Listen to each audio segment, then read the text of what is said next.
Living with multiple sclerosis isn't easy. For 8 years now I've been dealing with this condition that turns ordinary days into real challenges.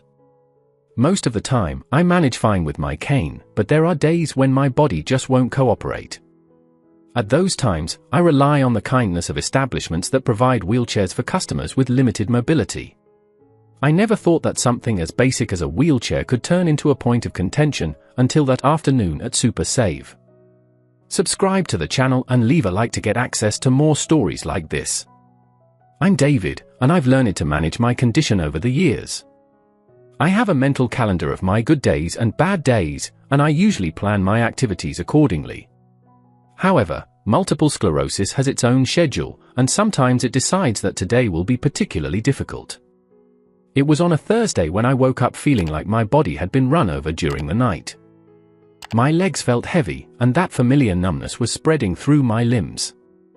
I took a deep breath, knowing that it was going to be one of those days where every movement took extra effort. Unfortunately, I couldn't just stay in bed. My paycheck had just cleared, and my fridge was practically empty. I just need to hang in there for a few hours, I thought to myself as I struggled to get out of bed. With the help of my cane, I managed to get ready and got into my car. Super Save wasn't my favorite store, but it had better prices and, crucially that day, offered wheelchairs for customers. I arrived at the parking lot around 2 in the afternoon, and my heart sunk. All the spots reserved for people with disabilities were already taken. I circled the lot 3 times before finally finding a regular space, away from the entrance. I parked and took a deep breath, mentally calculating how much effort it would take to get to the door using only my cane. Every step across the parking lot was a small battle. When I finally reached the entrance, I spotted the last available wheelchair near the door. That's when I noticed a woman, about 40, with perfectly styled blonde hair, walking briskly toward that same chair. There was nothing in her posture or movement that suggested she needed any help getting around. I tried to quicken my pace, but it was like swimming upstream. Before I could get there, she practically ran and sat in the wheelchair. I stood there, leaning on my cane, trying to process what had just happened. "Excuse me," I said as I managed to approach her with difficulty. "I noticed you took the last available wheelchair, but I really need it today. I have multiple sclerosis and today is particularly tough for me." The woman looked me up and down, her well-groomed eyebrows furrowing in a look of distrust. "I'm sorry, but I twisted my ankle yesterday and I can barely walk. I need this chair." I looked down at her feet, wearing comfortable flats with no sign of swelling or a bandage. I clearly remembered seeing her walking normally, even running, seconds before. "I understand, but I just saw you running over here. I really can't do my shopping with just my cane today," I explained, keeping my voice calm. "Look," she replied, her tone turning defensive. "You're not a doctor. You can't diagnose what I'm feeling. I really hurt my ankle and I have every right to use this chair." I found myself in an impossible situation. My legs were beginning to shake from the effort of standing, and pain radiated down my spine. I tried once more to explain my situation, mentioning that I had a documented chronic condition, but she just rolled her eyes. "Everyone has problems," she stated dryly. "I got here first, so the chair is mine." With no other choice, I started my shopping while leaning on my cane. Each step was agonizing. I had to stop in every aisle to rest, leaning on the shelves. I saw that same woman, whose name I later learned was Jessica, maneuvering through the store without any hint of discomfort, sometimes even leaving the chair to reach items from the higher shelves. After 20 minutes of torture, my legs finally gave out. I couldn't go on anymore. Determined, I approached an employee and asked to speak to the manager. Soon, Robert, the Super Save manager, was by my side, visibly concerned about my state.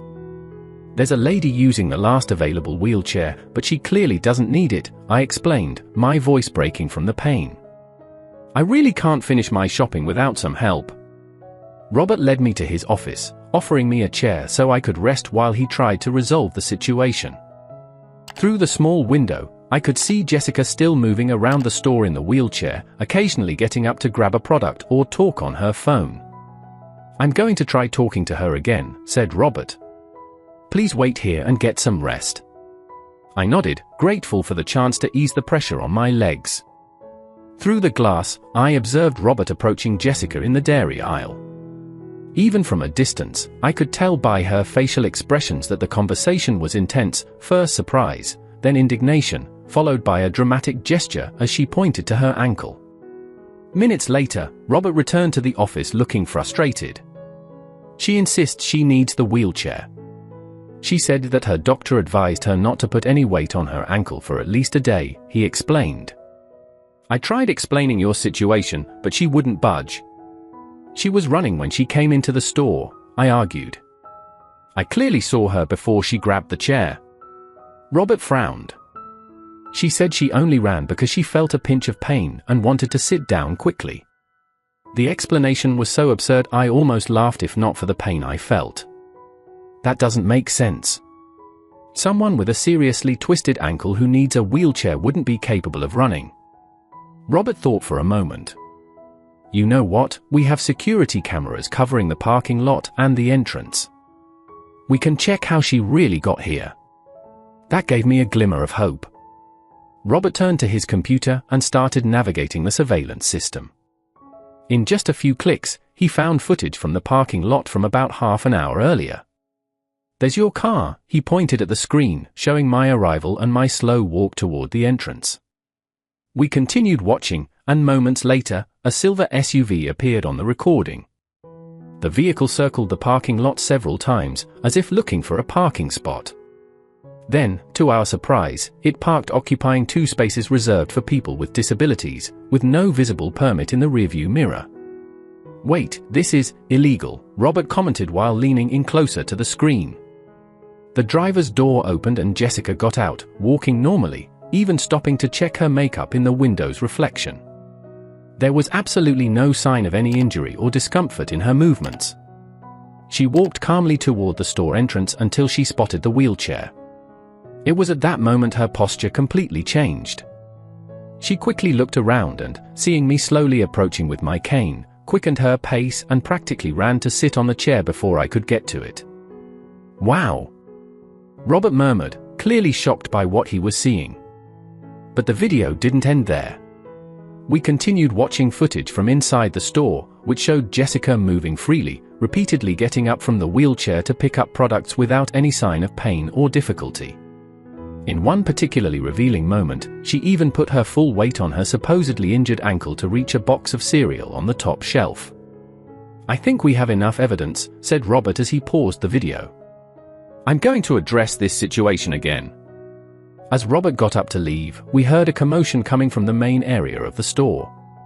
He quickly went to check what was happening, and I followed, leaning heavily on my cane. In the central aisle, we found Jessica waving her arms animatedly at 2 uniformed police officers. Noticing our arrival, she pointed at me with an accusing look. "It's him," she exclaimed. "This man has been harassing me since I got in, trying to take my wheelchair even though he knows I'm injured." The officers, who I later learned were Officer Garcia and Officer Wilson, turned toward me with serious expressions. Garcia, the older of the 2, stepped forward. "Sir, we received a complaint that you were pressuring this lady to abandon a medically necessary accommodation," he said formally. I felt a wave of frustration and injustice wash over me. "Officer, I have multiple sclerosis on a really tough day. This lady took the last available wheelchair and is pretending she needs it. She doesn't actually have any injury." "That's slander!" Jessica shouted, her voice echoing down the aisle and attracting curious stares from other customers. "I have a severely twisted ankle and this man has been harassing me since I arrived." Robert stepped in at that moment. "Officers, I think I can help clarify the situation. We have video evidence that may be relevant." The officers exchanged quick glances. "What kind of evidence?" asked Officer Wilson. "Surveillance footage showing this lady's arrival at the store and her behavior inside," Robert explained. "Could you follow me to my office for a moment?" Jessica grew visibly nervous. "This is ridiculous. We don't need to waste time with cameras. I'm hurt, I need this wheelchair, and I want to file a complaint against this man for harassment." Officer Garcia raised his hand in a calming gesture. "Let's review all the available information before making any decisions. Please be patient." As we made our way to the office, Jessica continued protesting, her voice gradually losing its earlier confidence. In the small office, Robert played the recordings for the officers, who watched in professional silence, occasionally exchanging meaningful looks. When they finished watching, Officer Garcia turned to Jessica, who had now noticeably paled. "From what we just saw, you parked illegally in 2 disabled spots without the proper permit. In addition, there is no visible evidence of an ankle injury that would justify using a wheelchair. You can't prove anything with this low-quality footage," she tried to argue, her voice trembling. "And as for my ankle, pain isn't always visible." Officer Wilson took out a small notepad. "What is your full name?" "Jessica Lawson," she replied, crossing her arms defensively. "Ms. Lawson, I'm issuing 2 fines, one for illegally parking in a space reserved for people with disabilities, $500 each, totaling $1,000 since you occupied 2 spots. Additionally, I'm imposing a $200 fine for fraudulent use of accommodations meant for people with disabilities." Jessica's eyes widened in shock. $1,200? That's absurd. You can't do that. "In fact, we can, and we are doing it," Officer Garcia replied calmly. "The state takes misuse of disability accommodations very seriously. The spots and equipment are reserved for those who truly need them." Jessica tried to protest again, but Officer Wilson continued filling out the fines methodically, explaining that she would have 30 days to pay or contest them in court. Meanwhile, Robert discreetly brought another wheelchair he had managed to get from a storage area. "I found this backup that we keep for emergencies," he explained. "Please use it to finish your shopping comfortably." At the sight of that, Jessica grew even more indignant. "So you had another chair all along? Why all this drama then?" Robert maintained his professional tone, though he could notice her growing irritation. "This is our only reserved chair, which we normally save for special situations. You claimed a medical emergency, but as we've seen, that isn't the case." Jessica received notices for the fines, her face red with humiliation and anger. Without saying another word, she got up from the wheelchair and left in a hurry, walking with no apparent difficulty. "Hold on to your supermarket receipt," advised Officer Garcia, as we watched Jessica leave. "It might be useful if she tries to contest the fines, as it proves you were here on the date and time stated."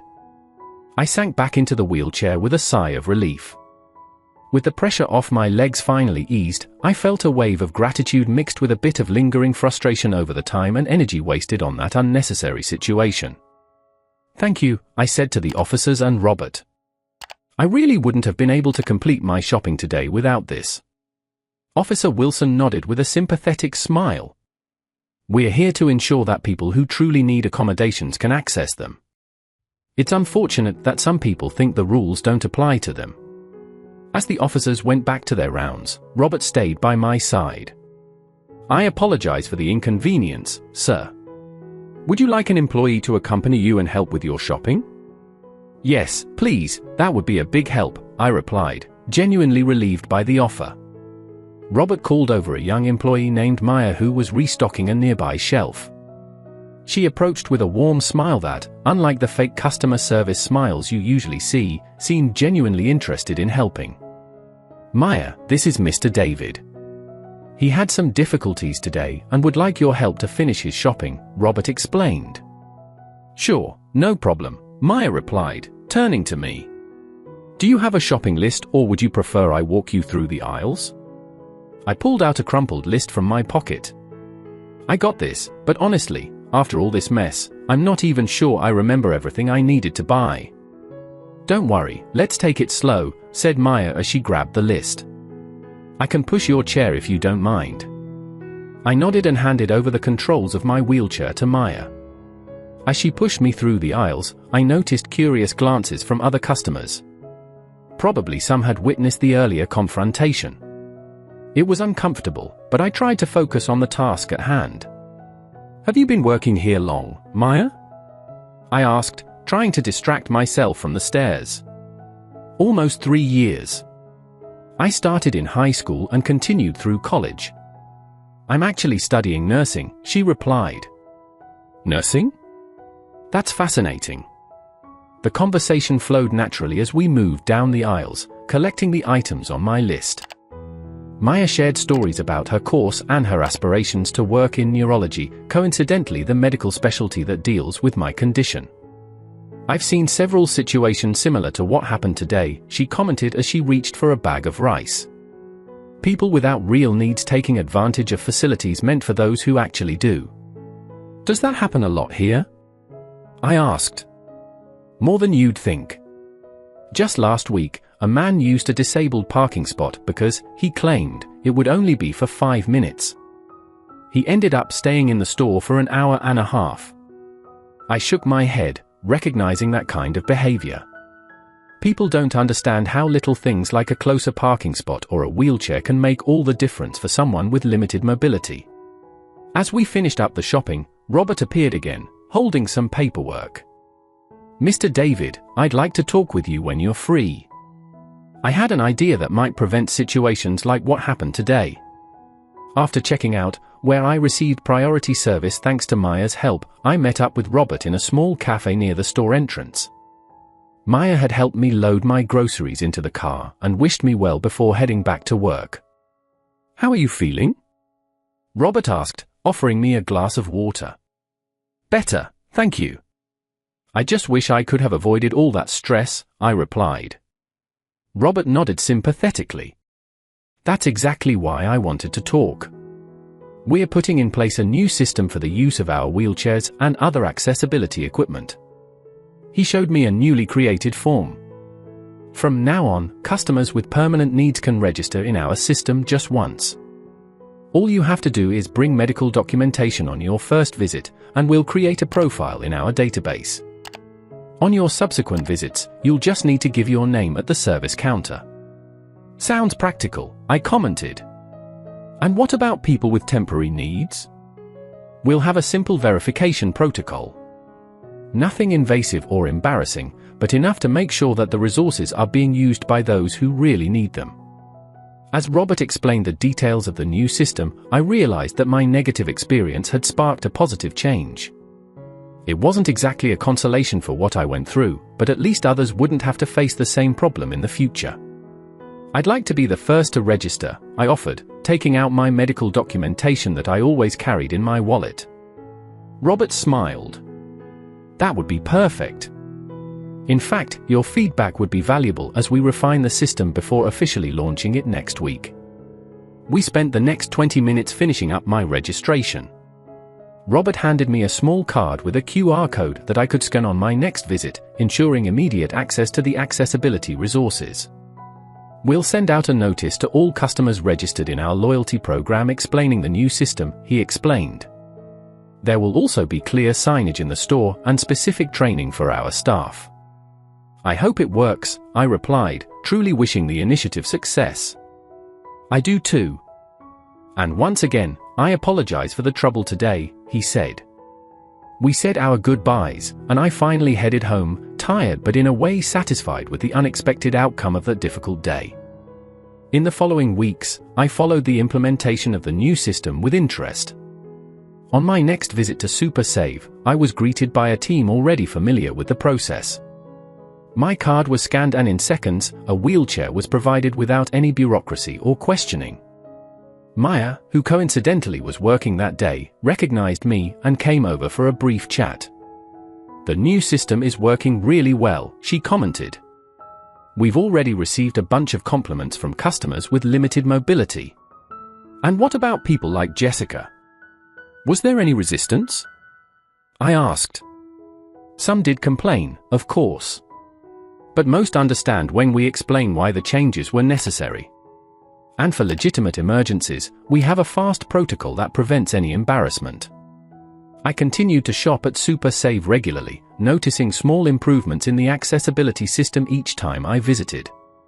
Besides the wheelchairs, the store now offered shopping assistance for people with visual impairments, adapted shopping baskets, and even a specific hour with dimmed lighting and no music for customers with sensory sensitivities. About a month after the incident, while I was waiting at the checkout, I saw a familiar figure entering the store. Jessica walked straight to the information desk, her behavior noticeably more subdued than the last time. I couldn't hear the conversation, but judging from her body language, it seemed she was asking for something and was being told no. Robert, who was overseeing the checkouts that day, noticed my look and came over. She wanted to use a wheelchair, he explained quietly. She claimed another twisted ankle, but when we informed her about the new protocol, she gave up quickly. Did she pay the fines? I asked. According to the officers who stayed in contact with us, yes. She tried to contest it, but when she found out we had kept the recordings, she changed her mind. I watched Jessica walking perfectly well down the aisles, occasionally glancing warily at the security cameras.